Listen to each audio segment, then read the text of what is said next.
लेकिन हमें हर जन्म में भगवान का भजन करना चाहिए। भज गोविंदम भज गोविंदम, गोविंदम भज मूढ़मते।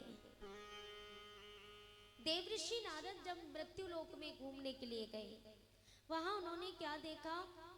चारों तरफ महाराष्ट्र में, गुजरात में, बंगाल में, हर जगह जाकर के देखा, लेकिन उन्हें क्या मिला? सत्यम नास्ति तपः शोचम दया दानम न विद्यते। देवऋषि नारद को क्या मिला? सत्यम नास्ति, सत्य। यहाँ तप सोच, बाहर भीतर की पवित्रता, दया दानम न विद्यते, दया दान आदि कुछ भी नहीं। वहां उन्हें मिला तो क्या कि मनुष्य सिर्फ अपना पेट पालने में लगा है। मंदाह सुमंद मत्यो मंद भाग्या हो पद्रता।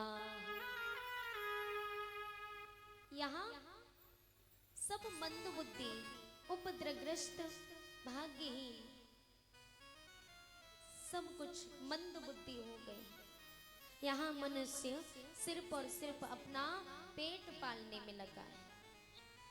देवऋषि नारद जाकर के वृंदावन में पहुंचे, यमुना के किनारे, जहां जाकर के देखा कि माता भक्ति, ये जो श्रीमद् भागवत है ना,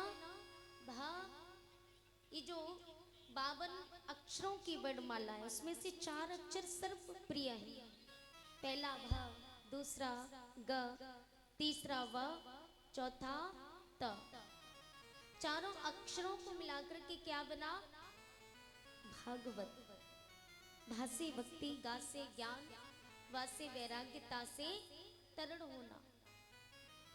देवऋषि नारद जाकर के यमुना के किनारे माता भक्ति के पास पहुंचे, जिनके 2 पुत्र हैं। माता भक्ति के पास पहुंचे, जाके माता भक्ति बैठी हुई है यमुना के किनारे, अपनी गोदी में दोनों पुत्रों को लिए। कि युवती के दोनों रसिक नयन मन ही मन व्यथा रो रहे थे। 2 बूढ़े बालक पास में थे, वे दोनों वहां सो रहे थे। नारद जी ने जाकर के देखा, देवी आप कौन है? आपका नाम क्या है? और ये जो दोनों बूढ़े पुरुष हैं, ये कौन है? आपका नाम क्या है और आप रो क्यों रही हो? तो माता भक्ति ने कहा, बाबा अहम भक्ति रीति ख्याता। अहम माने मैं, मेरा नाम भक्ति है।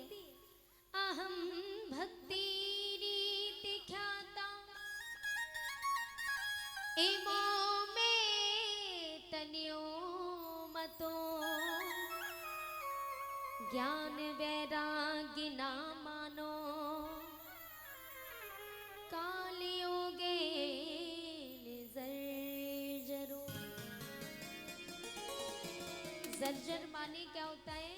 वृद्ध अवस्था आना, माने बुढ़ापा आना। संस्कृत में बुढ़ापे को जर्जर कहते हैं। जर्जर माने वृद्ध अवस्था।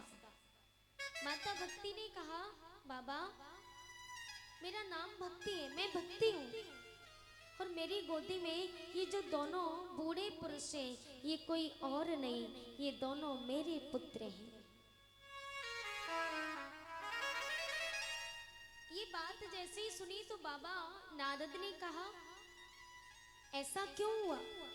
बोले बाबा वही तो मैं आपसे पूछना चाहती हूँ कि ऐसा क्यों हुआ। मैंने संसार में ये तो देखा है कि माँ से पहले पुत्रों पर बुढ़ापा नहीं आता ना।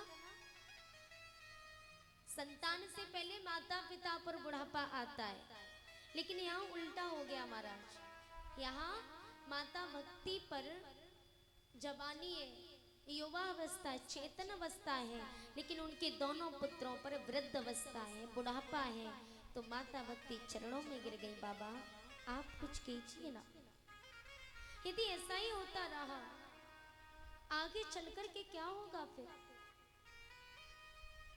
बाबा नारद ने कहा आप चिंता मत कीजिए। बाबा नारद जाकर के पहुंचे ब्रह्मा जी के पास, वहां जाकर के उनसे आराधना की। ब्रह्मा जी के 4 पुत्र और हैं, सनक, सनंदन, सनातन, सनत कुमार। ये चारों ऋषि 5 वर्ष के थे, जिन्होंने ब्रह्मा जी से वरदान मांगा कि भगवान हम चारों भाइयों को वरदान दीजिए कि हम चारों भाई 5 वर्ष के बने रहें, ताकि बाल अवस्था में बाल ब्रह्मचारी बन के घूम सके। ब्रह्मा जी ने वरदान दे दिया। यही ब्रह्मा जी के छोटे पुत्र नारद जी ने जब ब्रह्मा जी को सारी बात माता भक्ति की बताई, तो ब्रह्मा जी ने कहा अपने चारों भाइयों की अरदास आराधना कीजिए, वही आपको कोई ना कोई मार्ग बताएंगे। नारद जी ने चारों भाइयों की आराधना की। चारों भाई प्रकट हुए, जिन्होंने श्रीमद् भागवत कथा श्रवण कराई, और वही श्रीमद् भागवत कथा देव ऋषि नारद ने माता भक्ति और उनके दोनों पुत्रों को श्रवण कराई।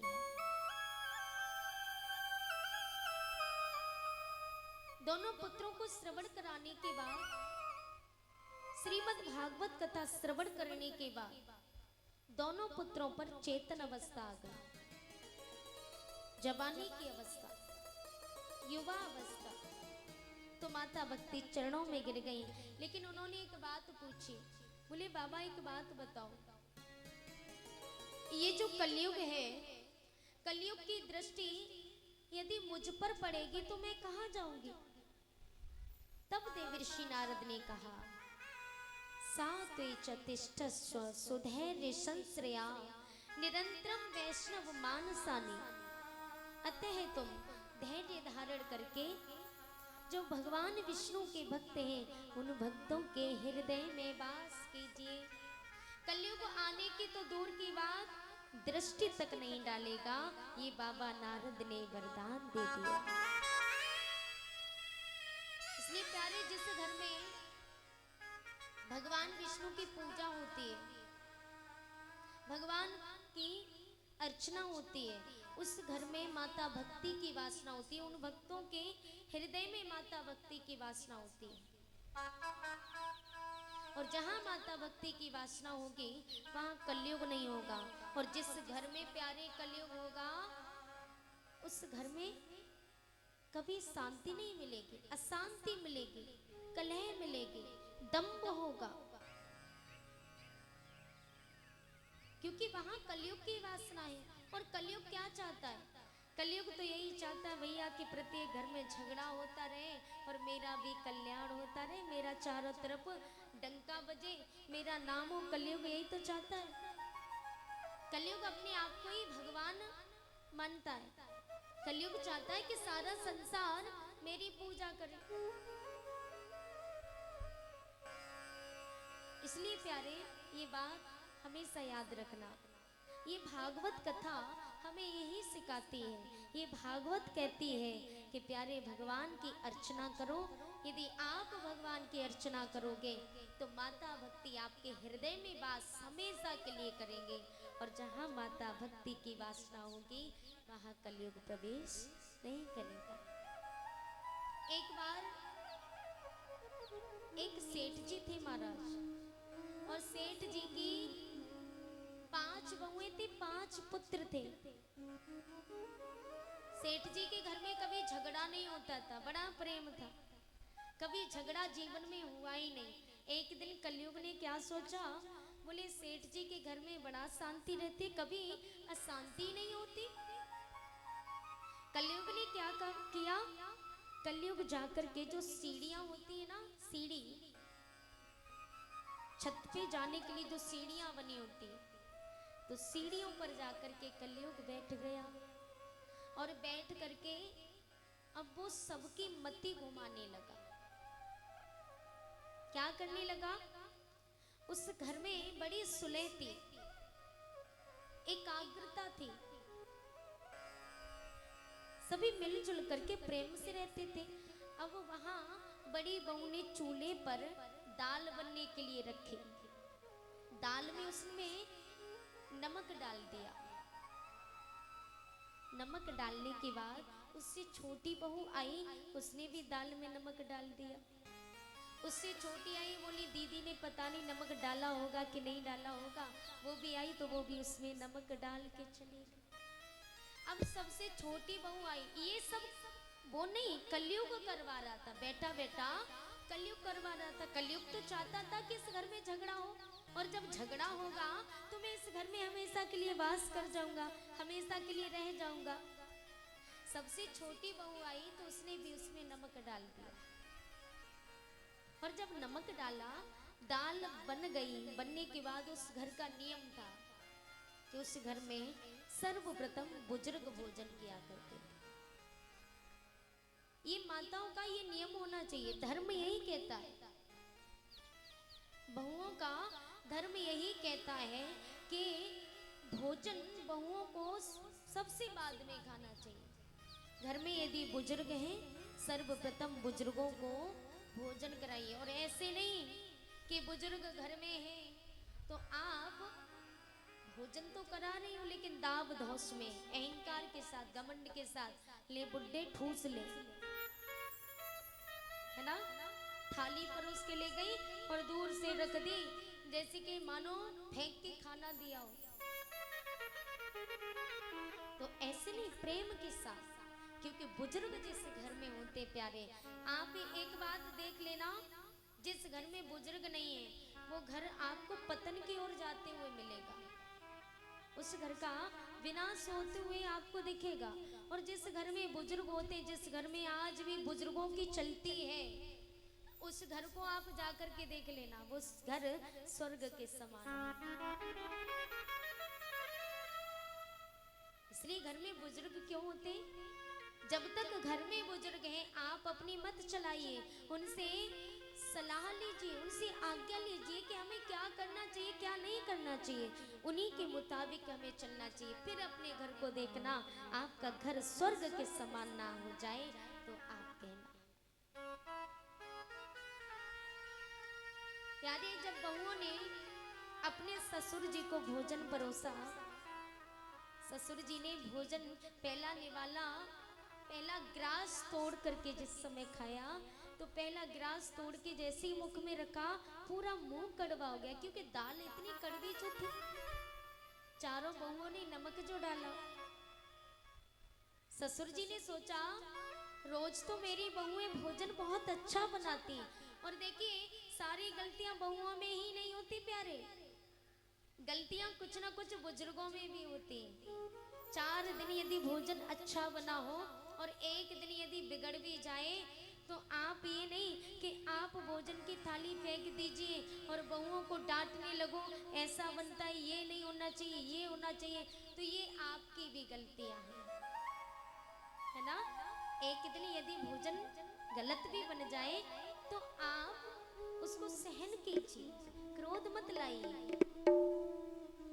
ससुर जी ने भोजन किया, सोच रहे इतना नमक, लेकिन कुछ बोल नहीं रहे, मन में सोच रहे कि रोज तो मेरी बहुएं भोजन इतना सुंदर बनाती हैं, अरे आज नमक ज्यादा हो भी गया तो मेरे कहने से निकल तो नहीं जाएगा। चुपचाप भोजन किया, वहां से चले गए, कुछ नहीं किया। कलयुग देख रहा है कि इसने भी कुछ नहीं कहा, वो तो मौका ढूंढ रहा था भाई कि कब ये बुढ़ा बोले और कब मैं इस घर में प्रवेश करूं, लेकिन नहीं, उन्होंने चुपचाप भोजन किया और वहां से चले गए। कुछ देर बाद सास जी ने भोजन किया, उन्होंने भी भोजन किया तो उनका भी मुंह कड़वा हो गया। अब सोच रही है जब मेरे पति ने कुछ नहीं कहा तो मेरे कहने से क्या होगा, उन्होंने भी चुपचाप भोजन कर लिया। बेटों ने किया तो बेटों का भी मुंह कड़वा हुआ, तो बेटे सोच रहे कि जब मेरे माता पिता ने कुछ नहीं कहा तो हमारी औकात क्या है, हम होते कौन है कहने वाले, और फिर हमारी पत्नियों ने ही तो भोजन बनाया है, गलती भी है तो हमारी पत्नियों की है, हमारे माता पिता की क्या है। बेटे भी भोजन करके चले गए।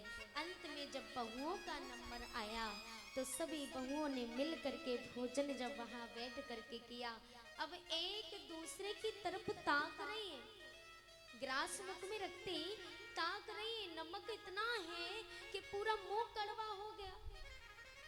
अब सबके चेहरे की तरफ ताक रही है लेकिन कोई किसी से कुछ कह नहीं रहा। कलयुग था, सबने भोजन पानी प्रेम से किया, किसी ने झगड़ा नहीं किया। तो कलयुग वहीं से जैसा बैठा था वैसा ही, जिन पांव आया उन्हीं पांव वापस लौट गया। तो प्यारे ये बात आप ध्यान रखना, जरा जरा सी बातों पर ये कथा क्या सिखाती है। हम ये नहीं कहती है भागवत कथा इतनी मोटी है, 7 दिन में आप सारी कथा अपने दिमाग में तो नहीं भर सकती हो। हम ये नहीं कहते कि सारी कथा आप श्रवण करो, सारी कथा दिमाग में भरो, लेकिन मैं इतना जरूर कहती हूँ कि इस भागवत कथा के अंदर से ज्यादा नहीं, मात्र 4 शब्द ऐसे लेकर के जाओ, अपने जीवन में धारण करके जाओ। 4 शब्दों पर ऐसा अमल करो जिससे हमारा जीवन धन्य हो जाए।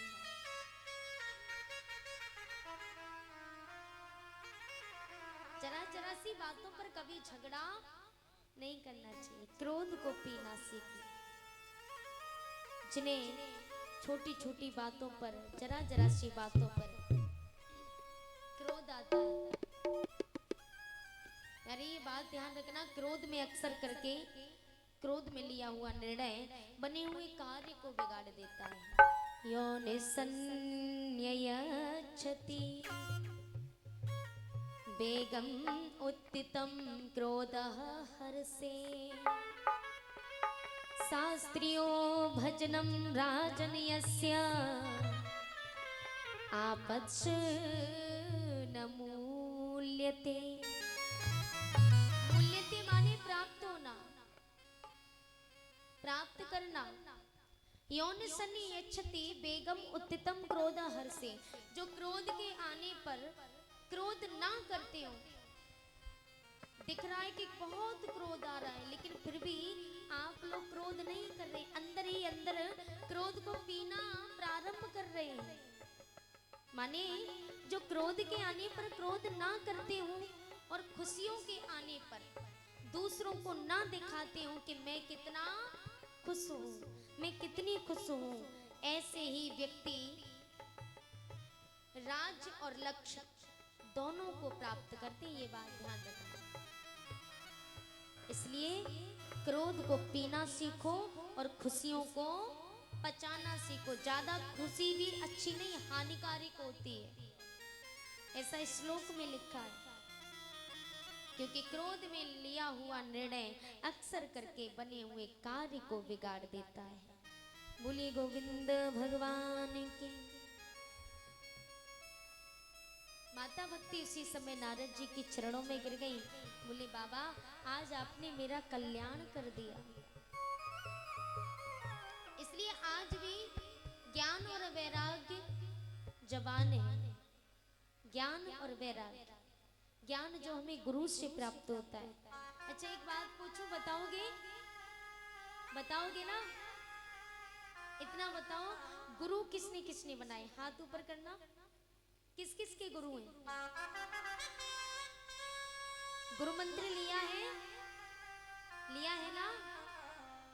बहुत सुंदर, हाथ नीचे कर लीजिए। एक बात मैं आपको बता दूं, देखिए उद्धार उन्हीं व्यक्तियों का होता है जिन्होंने अपने जीवन में गुरु बनाए, उन्हीं का उद्धार होता है। वैसे तो आप कितना भी भटकते रहिए, जो गुरु जो होते हैं, गुरु का अर्थ होता है गु माने अंधकार, रू माने प्रकाश। हमारे जीवन में जो अंधेरा होता है, गुरु के आने पर एक उज्जवल सा प्रकाश होता है, जिससे कहते ना, अभी जिन्होंने गुरु नहीं बनाए उनका साइंसाइड जन्म हुआ है। जिन्होंने गुरु नहीं बनाए उनका सांसारिक जन्म हुआ है, आध्यात्मिक जन्म उन्हीं का होता है जो अपने जीवन में गुरु बनाते हैं प्यारे। और कुछ लोग तो गुरु इसलिए बनाते हैं मैया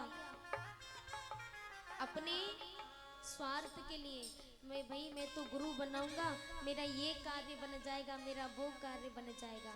लेकिन ये मतलब नहीं होता। गुरु क्यों बनाते हैं?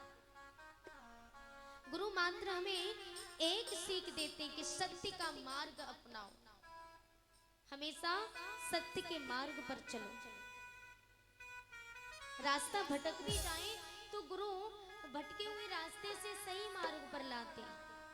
जैसे कि हमको जाना है पटना, हमको पटना जाना है और हम रास्ता भटक जाएं तो हम आपसे पूछें कि माता जी हमको पटना जाना है, जरा रास्ता बताना, तो आप हमको बताओगे तो ही। आप हमसे कहोगे कि मधुबनी से बस पकड़ना और वहां से आप सीधे पटना पहुंच जाओगे। आप हमारा हाथ पकड़ के थोड़े ही ले जाओगे कि चलिए हम आपको पटना पहुंचा दें, ऐसा नहीं करोगे ना। तो ठीक उसी प्रकार गुरु मंजिल हमें स्वयं ढूंढनी पड़ती है। गुरु तो हमें सिर्फ रास्ता बताते कि इस मार्ग पर चलो, ये आपके लिए सही मार्ग है, वो हाथ पकड़ के नहीं ले जाते। बोलिए गुरुदेव भगवान की। और जो व्यक्ति वैराग्य लेती, जैसे कि वैराग मीरा ने लिया, मीरा जी तो ऐसी वैरागिन हो गई जिन्होंने घर परिवार ही त्याग दिया, घर को छोड़ दिया और घर परिवार छोड़ करके मीरा जी वृंदावन की गलियों में श्याम दीवानी हो करके हरे कृष्ण हरे राम कहती हुई घूमती, जिनका आज भी नाम है। ये दुनिया है प्यारे, आप जितनी आगे बढ़ते जाओगे ये दुनिया रंग बदलते दिखाई देगी। इसलिए दुनिया की बात मानोगे तो कभी आगे नहीं बढ़ पाओगे। ये दुनिया रंग बिरंगी है, जितनी आगे बढ़ोगे उतनी रंग बदलते दिखाई देगी।